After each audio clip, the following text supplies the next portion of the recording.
오늘 제목이 뭔지 보고 혹시 오셨나요, 여러분? 네, 예수로 사는 인생입니다. 본론부터 바로 들어가도록 하겠습니다. 예수로 사는 인생 무엇일까요? 어떤 인생일까요? 예수로 사는 인생은 첫 번째, 믿음의 경주를 달리는 인생입니다. 예수로 사는 인생은 첫 번째, 믿음의 경주를 달리는 인생입니다. 1절 말씀을 제가 한번 다시 읽도록 하겠습니다. 띄워주시고요. 이러므로 우리에게 구름같이 둘러싼 허다한 증인들이 있으니 모든 무거운 것과 얽매이기 쉬운 죄를 벗어버리고 인내로써 우리 앞에 당한 경주를 하며. 예수로 사는 인생이 무엇이라는 것입니까? 바로 마라톤 경기와 같은 이러한 경주라는 것입니다. 경주, 우리가 잘 알고 있지만 영어로는 레이스라고도 하죠. 그래서 레이싱카 이렇게 우리가 하기도 합니다. 경주의 의미가 좀 더 정확히 알고 싶어서 제가 사전을 찾아보았는데, 경주의 뜻이 이렇습니다. 사람, 동물, 차량 등이 일정한 거리를 달려 그 빠르기를 겨루는 일, 이것을 우리는 경주라고 합니다. 그런데 원문을 조금 더 살펴보니까 이 경주라는 의미가 우리가 보통 지금 말한 이 경주, 레이스라고 알고 있는 이 의미, 누가 제일 빠르게 들어오느냐, 여기에 초점을 이 성경은 두고 있지는 않은 것 같습니다. 이 경주라는 단어에 쓰인 이 헬라어는 아곤이라는 헬라어인데요. 이 단어인데, 이 아곤이라는 단어의 뜻은 싸움, 분투, 투쟁, 이러한 뜻을 가지고 있는 것입니다. 즉, 이 1절에 쓰인 경주, 예수로 사는 우리 앞에 놓여져 있는 경주는 누가 빨리 꼬린 지점에 들어가느냐가 아니라, 이것이 중요한 것이 아니라, 이 경주를 하며 싸우고 분투하고 몸부림치는 이 투쟁 끝에 결국 완주하는 것이 중요한 경주라는 것입니다. 그런데 이 믿음의 경주를 능히 완주할 수 있는 이유가 있습니다. 오늘 말씀은 그것을 말하고 있는데요. 1절 시작을 다시 한번 보겠습니다. 이러므로 우리에게 구름같이 둘러싼 허다한 증인들이 있으니. 네. 수많은 증인들이 있다는 것입니다. 증인은 목격한 사람입니다. 목격자라고도 우리가 부를 수 있죠. 무엇인가를 먼저 보고 경험한 사람들이 있다는 것입니다. 그들은 무엇을 보고 경험한 사람들일까요? 그것은 앞장인 11장에 나옵니다.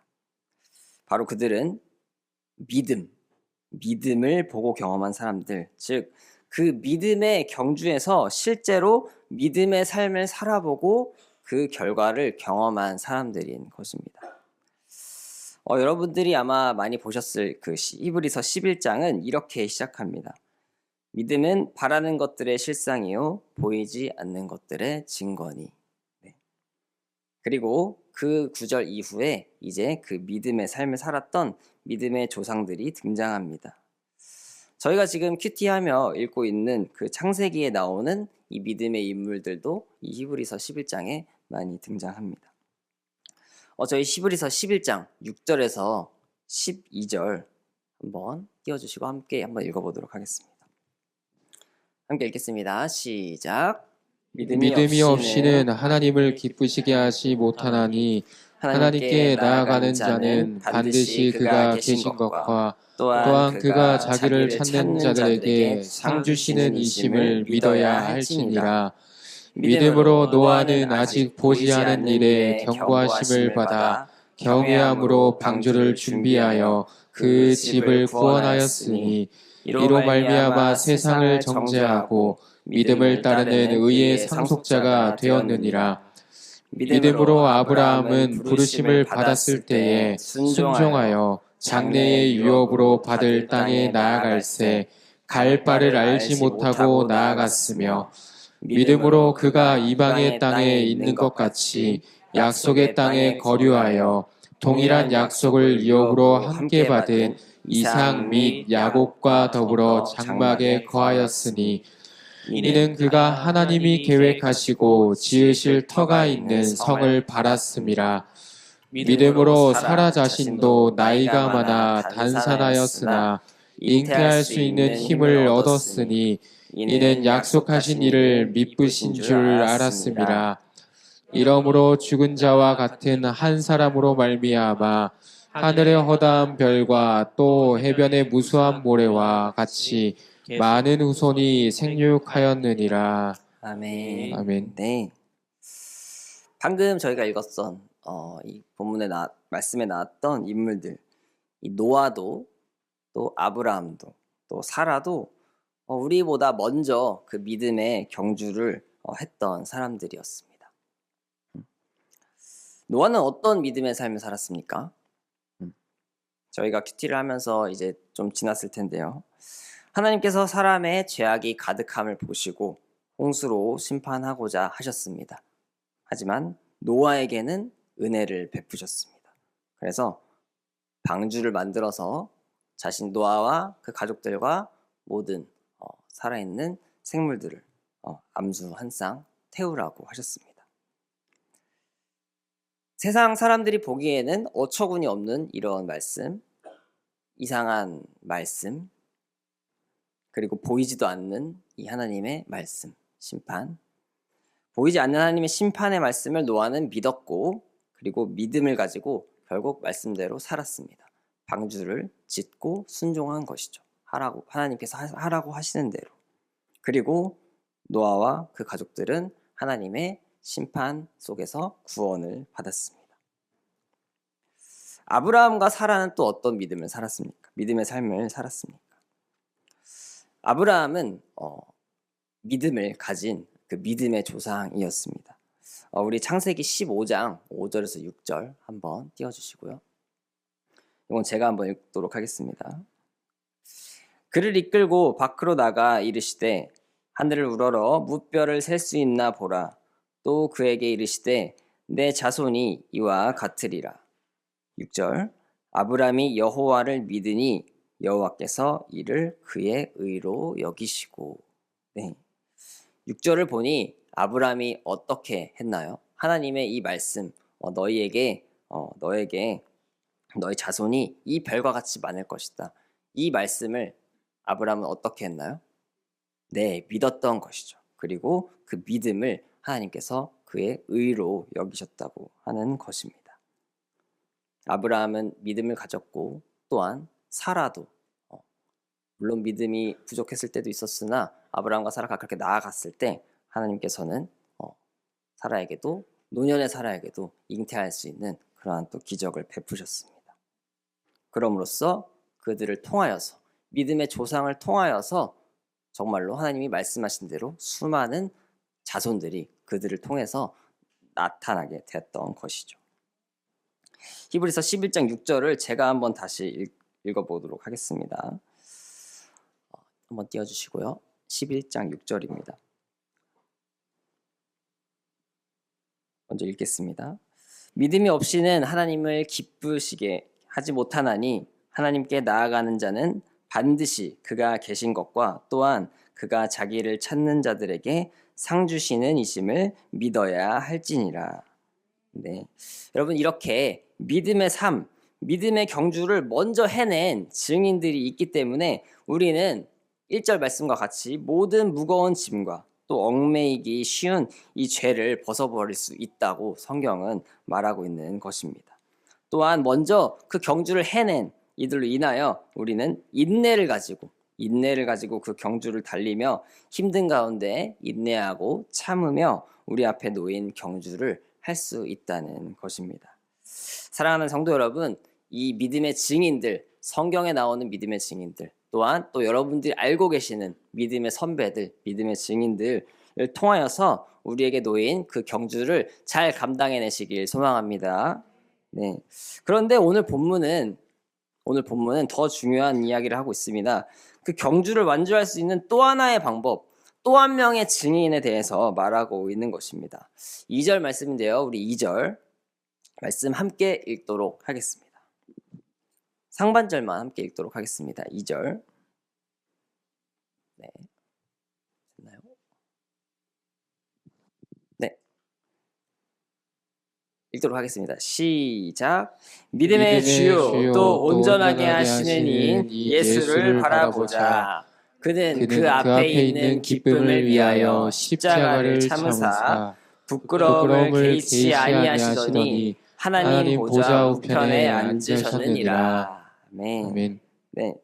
본문이 말하고 있는 또 한 명의 증인이 누구입니까? 네, 예수님이신 것입니다.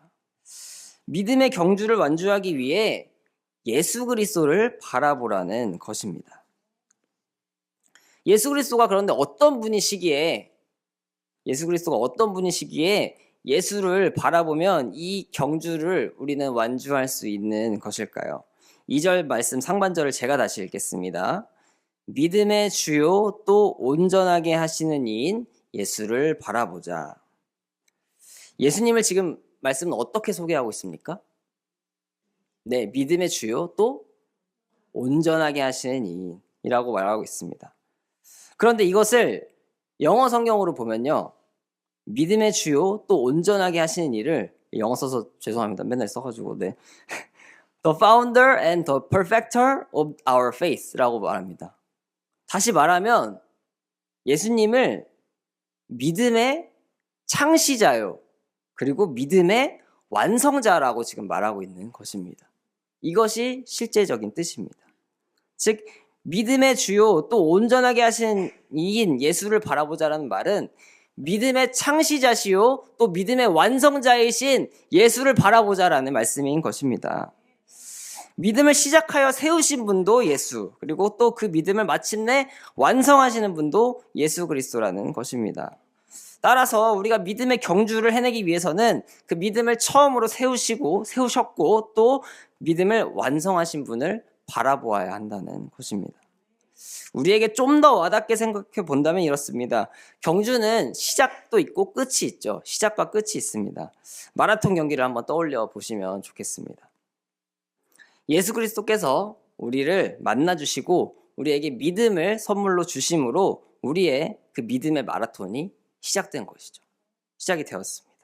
그리고 예수님은 그 마라톤 스타트 라인, 시작점에서 우리를 출발하게 하셨습니다. 이게 바로 믿음의 창시자인 예수님입니다. 그리고 어떻게 하십니까? 경주를 떠난 우리를, 이제 달려가고 있는 우리를, 끝지점을 향해서 달려가고 있는 우리를 그냥 내버려 두는 것이 아니라, 혼자 알아서 뛰라고 내버려 두는 것이 아니라 영원히 함께 동행하심으로 이 믿음의 마라톤을 결국 완주하게 하시는 것입니다.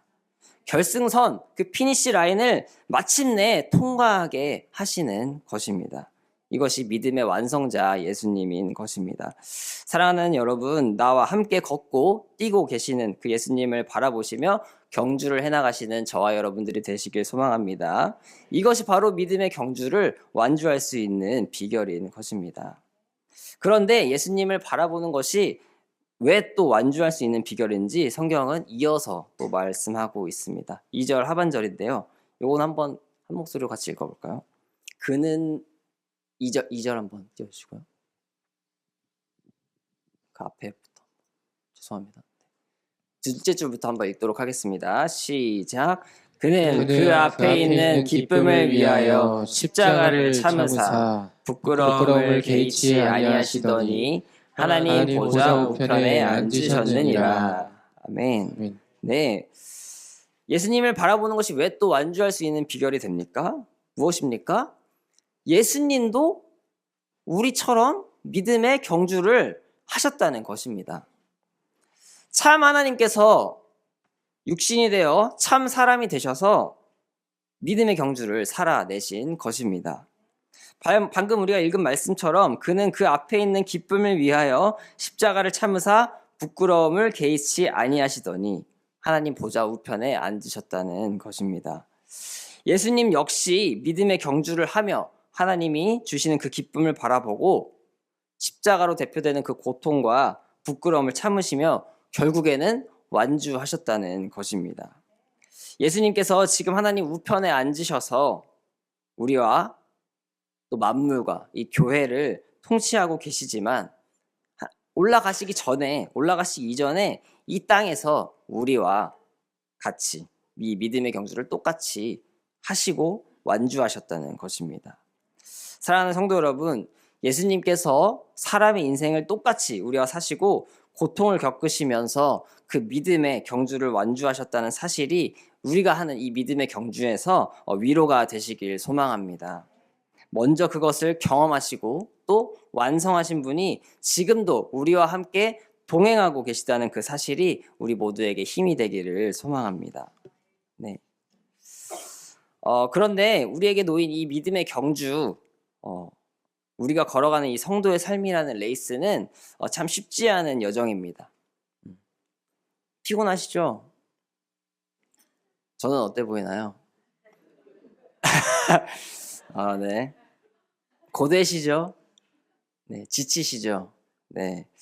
이 성도의 삶이라는 이 레이스, 그리고 인생이라는 이 경주가 참 피곤하고 고되고 지치는 것 같습니다. 그리고 낙심이 되는 상황들도 찾아오는 것이죠. 그래서 그냥 시합 그냥 포기하자, 그냥 기권하자 라는 생각이 들 때도 많습니다. 제가 이 말씀을 준비하다가 행군할 때가 떠올랐습니다. 보기엔 잃어버려도 다 만기 전역 했거든요. 제가 40km 행군 여러 번 했습니다.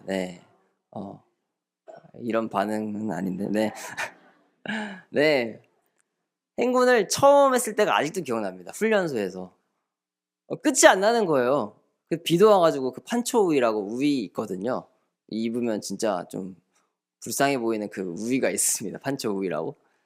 그걸 이제 쓰고서 군장을 메고 다 같이 이렇게 오솔길을 양옆으로 두 줄로 이렇게 걸어가고 있는데 끝이 안 나는 겁니다. 그리고 아직도 10km도 안 갔어요. 40km 가야 되는데.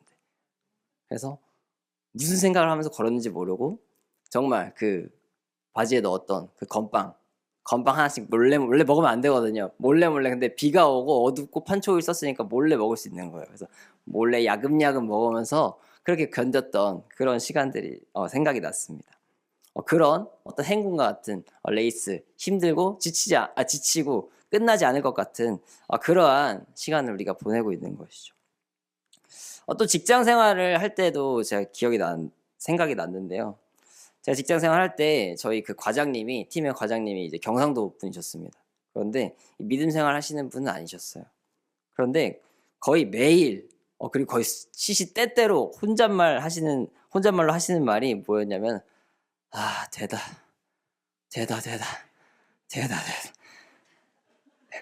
매일 거의 그냥 매일 매 순간 이 소리를 하셨습니다. 그래서 정말 고되셨어요. 그 삶이. 네. 저희 사무실에서도 뭐 이런 소리 좀 들리는 것 같기도 하고. 네. 어쨌든 이렇게 믿음 없는 인생이라는 경주도 고되고 또 믿음을 가지고 걸어가는 인생이라는 경주는 더 고된 것 같습니다. 그런데 하나님은 우리에게 놓인 이 경주가 힘든 줄 알고 계심을 믿으십니까, 여러분? 네. 제가 말을 잘못했어요. 하나님은 우리가 겪는 이 경주가 힘든 것을 알고 계심을 믿습니다. 네. 그래서 계속 힘들지 않을 수 있는 방법도 말씀해 주신 것이죠. 우리 3절인데요. 3절 말씀 함께 읽어보도록 하겠습니다. 함께 읽겠습니다. 시작. 너희가 피곤하여 낙심하지 않기 위하여 죄인들이 이같이 자기에게 거역한 일을 참으신 일을 생각하라. 아멘. 경주에는 우리가 방금 이야기한 것처럼 피곤함과 이 낙심하는 마음이 따라올 수밖에 없는 것이죠. 행군하면서 너무 피곤했던 것이죠. 그리고 왜 낙심합니까? 40km인데 아직 10km도 못 갔어? 낙심이 찾아오는 것이죠. 우리의 인생의 경주가, 근데 믿음의 경주가 그런 거라고 하는 것입니다. 왜냐하면 어렵고 힘든 길을 걸어가고 있기 때문에 경주에는 피곤함이 오고 낙심하는 마음이 따라옵니다. 그런데 그렇게 피곤하고 힘들 때 말씀은 지금 어떻게 하라고 하는 것입니까? 죄인들이 자신에게 반역한 것을 참으신 이를 생각하라는 것입니다. 결국 누구를 다시 생각하라고 하시는 걸까요? 예수 그리스도를 생각하라고 하시는 것입니다. 예수 그리스도께서 죄인들이 자신에게 반역한 그 예수 그리스도를 생각하라고 하는 것입니다. 반역을 당한다고 생각해보면 여러분 마음이 어떨까요? 저는 이것을 보면서 압살롬에게 쫓긴 자기 아들인 압살롬에게 쫓긴 그 다윗이 생각이 났습니다. 사무엘상 15절 30절을 보면은 이런 표현이 있습니다. 다윗이 감람산 길로 올라갈 때 그의 머리를 가리고 맨발로 울며 행하였고, 지금 압살롬에게 쫓길 때 다윗이 산을 올라가는데 머리를 가리고 맨발로 울면서 갔다는 것입니다. 반역을 당한 사람의 모습이 이렇다는 것이죠. 마음이 어떻겠습니까? 서글프고 내 아들인데 슬프기도 하고 좌절되기도 하고 낙심되기도 했을 것입니다. 그런데 예수님은 이 자기 아들에게 반역을 당한 이 다윗을 넘어서 어떻게 되셨습니까? 예수님은 피곤과 낙심을 넘어서 결국 십자가에서 죽음까지 맞이하게 되신 것이죠. 즉 예수님은 우리보다 먼저 아까 말씀드린 대로 경주도 완주하셨지만 또 어떻게 하셨습니까? 경주한 동안 예수님도 똑같이 힘들고 피곤하셨다는 것입니다. 그리고 그것을 다 경험하고 하지만 완주를 결국 해내셨다는 것입니다. 이것이 우리가 이 경주를 참고 완주할 수 있는 이유가 되는 것입니다. 사랑하는 여러분, 예수님을 바라보며 이 피곤한 경주를 마침내 완주하시는 저와 성도님들이 되시길 소망합니다. 네, 이제 두 번째입니다. 예수로 사는 인생. 첫 번째는 믿음의 경주를 달리는 인생이었다면 두 번째, 예수로 사는 인생, 두 번째는 바로 징계받는 인생입니다. 제가 4절에서 6절 먼저 읽어보도록 하겠습니다. 너희가 죄와 싸우되 아직 피 흘리기까지는 대항하지 아니하고 또 아들들에게 권하는 것 같이 너희에게 권면하신 말씀도 잊었도다. 일러스되 내 아들아 주의 징계하심을 경히 여기지 말며 그에게 꾸지람을 받을 때에 낙심하지 말라. 주께서 그 사랑하시는 자를 징계하시고 그가 받아들이시는 아들마다 채찍질 하심이라 하였으니. 4절에서 4절 한번 띄워주시고요. 4절에서 우리가 앞서 말한 이 믿음의 경주가 어떤 경주인지 다시 한번 알 수가 있습니다. 앞서 제가 말씀드렸던 것처럼 경주라는 이 단어의 뜻이 실제로는 또 어떤 뜻을 가지고 있다고 했습니까? 싸움, 분투, 그리고 이런 의미를 가지고 있다고 했습니다. 즉 그렇다면은 우리가 달리는 이 믿음의 경주는 또한 그 믿음의 싸움이라고도 표현할 수가 있는 것입니다. 그런데 그 싸움은 그렇다면 무엇과 싸우는 싸움입니까? 네, 4절에서 나오는 것처럼 바로 죄와 싸우는 싸움이라는 것입니다. 하나님은 우리에게 말씀하십니다. 우리는 그리고 그 하나님의 말씀에 믿음으로 순종해야 합니다. 그러나 믿음이 없으면 순종하지 않습니다. 그것을 우리가 뭐라고 부를까요? 죄라고 부릅니다. 즉 하나님께 믿음으로 순종할 것인가 불순종할 것인가에 대한 싸움을 해나가는 것이 믿음의 경주라는 것입니다. 그런데 우리는 그 싸움을 어떻게 싸웁니까?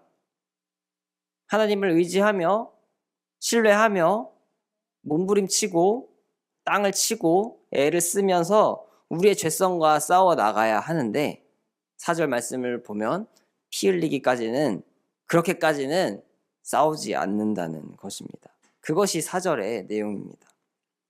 여러분, 하나님은 우리를 자녀 삼아주신 아버지가 되십니다. 믿으십니까? 사람 부모도 자녀가 말을 안 들으면 부모의 말에 순종을 하지 않으면 혼냅니다. 어떠신가요? 말을 안 들으면 혼내시죠? 강요하는 것처럼 안 혼내시는데 저 때문에 저 혼낸다고 말씀하신 거 아니죠? 우리 리나랑 이한이 어떻죠? 말을 안 들으면 혼내시죠? 네, 사람 부모도 자녀가 말을 안 들으면 부모의 말에 따르지 않고 순종을 하지 않으면 혼내는데 마찬가지로 하나님도 우리의 아버지가 되시기에 자녀인 우리가 말을 듣지 않으면 하나님의 말을 안 들으면 어떻게 하실까요? 혼내셔야 하는 것이죠. 왜냐하면 혼내야 바른 길로 돌아오기 때문입니다. 혼내지 않으면 자꾸 다른 길로 가기 때문입니다. 죄의 길로 가기 때문입니다. 그리고 하나님이 혼내시는 것은 하나님이 징계하시는 것은 우리를 사랑하시는 증거가 됩니다. 5절 6절인데요. 저희 한번 같이 읽었으면 좋겠습니다. 함께 읽겠습니다. 시작. 또 아들들에게 권하는 것 같이 너희에게 권면하신 말씀도 잊었도다. 일러스되 내 아들아 주의 징계하심을 경히 여기지 말며 그에게 꾸지람을 받을 때에 낙심하지 말라. 주께서 그 사랑하시는 자를 징계하시고 그가 받아들이시는 아들마다 채찍질하심이라 하였으니. 네, 말씀이 무엇을 말하고 있습니까? 사랑하니까 징계하신다는 것입니다. 아들이니까, 자녀이니까 채찍질 하신다는 것입니다. 여러분, 사랑의 반대말이 무엇이라고 생각하시나요? 뭐지? 어떻게 하셨죠? 못 맞히실 줄 알았는데. 네, 제가 생각한 답은 사랑의 반대말은 무관심입니다. 무관심. 저는 사랑의 반대말이 여러 가지가 있겠지만 그 중에 하나가 무관심이라고 생각합니다. 사랑하면 관심이 생기는 것이죠. 관심을 가지고 그 사람의 말과 행동과 좋아하는 것, 싫어하는 것, 뭐 좋아하지? 뭘 잘 먹지? 육개장을 좋아하나? 제가 육개장 좋아해가지고 육개장 싫어하는 것을 또 지켜보고 또 맞춰주려고 하고 이렇게 하는 것이죠. 관심이 있으면요. 사랑하면 관심이 생기는 것이죠. 그러나 반대로 사랑하지 않으면 그 사람이 뭘 하든 뭘 먹든 관심이 없습니다. 관심이 없으니까요. 사랑하지 않으니까요. 잘못된 길을 걸어가도 나와는 관계가 없으니까 뭐 어떻게 되겠지 하면서 그냥 지나치는 것이죠. 조언도 해주지 않습니다. 하지만 사랑하니까, 사랑하는 내 자녀이니까 잘못된 길로 가는 것을 방치할 수가 없는 것입니다. 계속 죄를 짓도록 놔둘 수가 없는 것입니다. 채찍질을 해서라도 바른 길로 돌이키게 하고 깨닫게 해야 하는 것입니다. 그것이 사랑이고 또 하나님께서 자녀인 우리를 다루어 가시는 훈육 방법이라는 것입니다. 부모가 자녀에게 하는 것과 똑같은 것입니다. 본문 7절과 8절 말씀인데요. 제가 한번 읽어보도록 하겠습니다. 너희가 참음은 징계를 받기 위함이라. 하나님이 아들과 같이 너희를 대우하시나니 어찌 아버지가 징계하지 않는 아들이 있으리요. 징계는 다 받는 것이거늘 너희에게 없으면 사생자요 친아들이 아니니라. 네.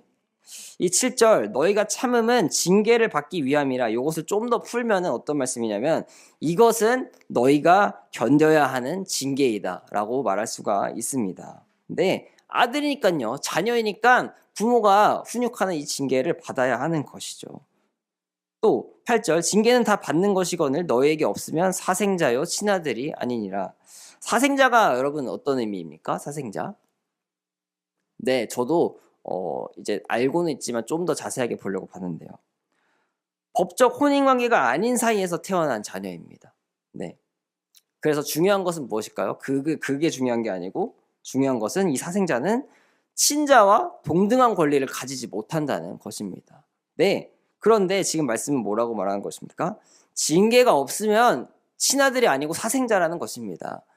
친자의 권리가 바로 부모의 징계를 받는 것이 친자의 권리라는 것입니다. 그것이 없으면 사랑이 없는 것이고 관심이 없는 것이라는 것입니다. 사랑하는 여러분, 오늘 이 말씀이 우리의 고통을 바라보는 새로운 관점이 되기를 소망합니다. 제가 이 말씀을 전하는 전제는 무엇일까요? 우리의 인생에 고통의 시간이 있다는 것입니다. 고난의 시간, 아픔의 시간을 보내는 우리의 삶이라는 것입니다. 그 고통이 크든 작든 그리고 견딜만 하든 아니든 우리에게 감당하기 힘든 상황들 또 고통스러운 순간들이 찾아옵니다. 누군가는 지금 여기 계신 여러분들 중 누군가는 그 시간을 보내고 계실 수도 있고요. 또 누군가는 그 시간을 보내오셨을 수도 있고요. 그리고 아직 누군가는 그 시간이 오기 전에 행복한 시간을 또 누리고 있는 줄도 모르겠습니다. 그리고 우리에게 그 고통의 시간이 찾아올 때 우리는 이 고통이 나에게 왜 찾아왔는지, 도대체 이 일이 나에게 왜 벌어졌는지 원인과 이유를 찾기 시작하는 것이죠. 그리고 오늘 말씀은 우리가 그 원인 중 하나로 생각할 수 있는 관점을 제시해 줍니다. 성경은 징계라고 표현했는데요. 이 징계라고 표현된 단어는 교육, 양육, 훈련이라는 의미도 가지고 있습니다. 그러면 이 믿음의 경주를 달리고 있는 우리에게 고통과 고난이 찾아왔을 때 우리는 그렇다면 어떻게 바라볼 수도 있는 것입니까? 하나님께서 정확히 뭔지는 모르지만, 무엇인지는 모르지만 나의 어떠한 죄, 또 하나님께 불순종하고 있는, 잘못하고 있는 어떤 것을 돌아보게 하시려고 지금 우리에게 지금 내가 겪는 이 고통과 고난을 징계의 개념으로, 양육의 개념으로, 훈련의 개념으로 주실 수도 있다는 것입니다. 왜요? 나를 사랑하시니까. 나에게 관심이 있으시니까. 사랑한다면 죄 가운데 방치할 수 없으니까. 나는 하나님의 거룩한 자녀이니까 그것을 통해서 하나님을 바라볼 수 있게 하신다는 것입니다. 그렇기엔 그럼 너무 큰 고통 아닌가요? 근데 주님, 제가 지금 겪고 있는 이 고통과 고난의 시간과 아픔의 시간들이 그렇기엔 너무 큰 고통 아닌가요? 남들도 다 죄를 짓는데, 남들도 다 똑같은 것 같은데 왜 나한테만 이런 시간이 벌어지나요?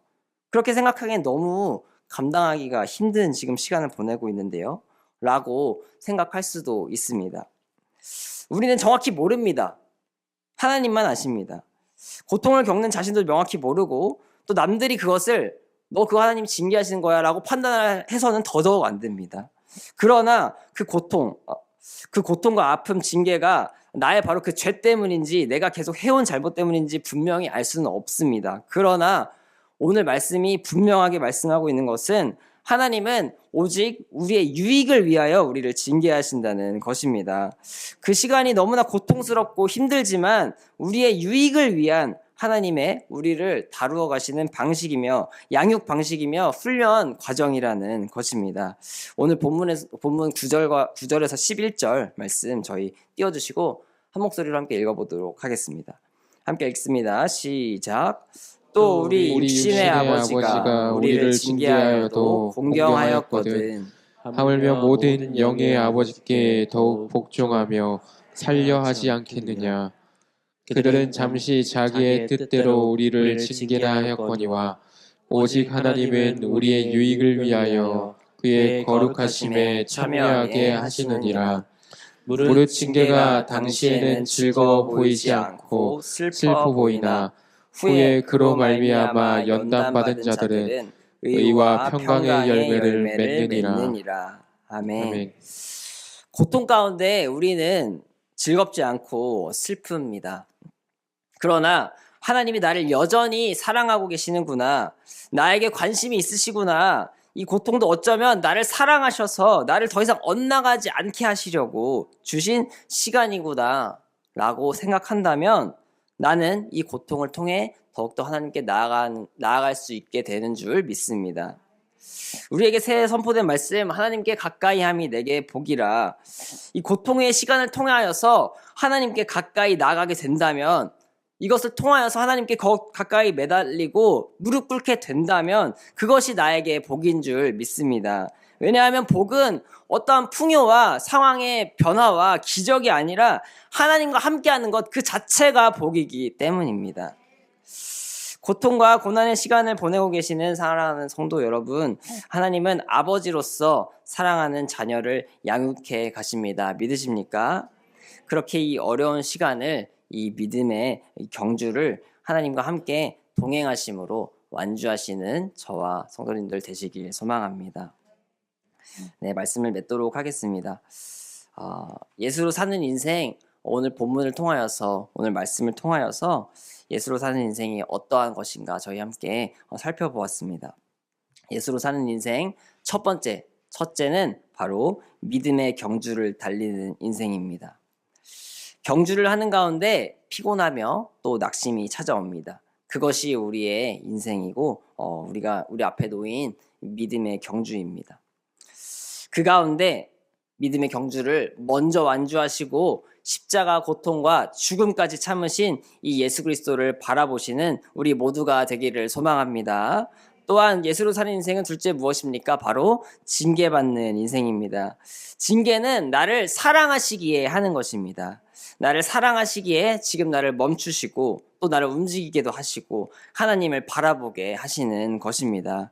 고난과 고통의 시간 혹시 겪고 계시는 성도님들 계시다면 주님이 허락하신 시간인 줄 믿으시는 저와 여러분이 되길 소망합니다. 그리고 끝까지 견디게 하실 그 하나님께서 오늘 말씀처럼 의와 평강의 열매를 맺게 하시길 소망합니다. 우리 마지막으로 오늘 본문 마지막 9절 함께 읽고 찬양함으로 나가기 원하는데요. 본문 12절, 13절 저희 함께 읽고 큰 목소리로 읽고 찬양하도록 하겠습니다. 함께 읽겠습니다. 시작. 그러므로 피곤한 손과 연약한 무릎을 일으켜 세우고 너희 발을 위하여 곧은 길을 만들어 저는 다리로 하여금 어그러지지 않고 고침을 받게 하라. 아멘. 어떻게 가능합니까? 예수 그리스도로 인해 가능함을 믿습니다. 하나님 아버지로 인하여 가능함을 믿습니다. 우리 믿음을 가지고 끝까지 포도나무 되시는 예수님께, 예수 그리스도께 붙어있는 가지가 되며 그 생명을 공급받는, 그리하여서 믿음의 경주를 살아내셔서 완주하시는 저와 모든 성도님들 되시길 소망합니다.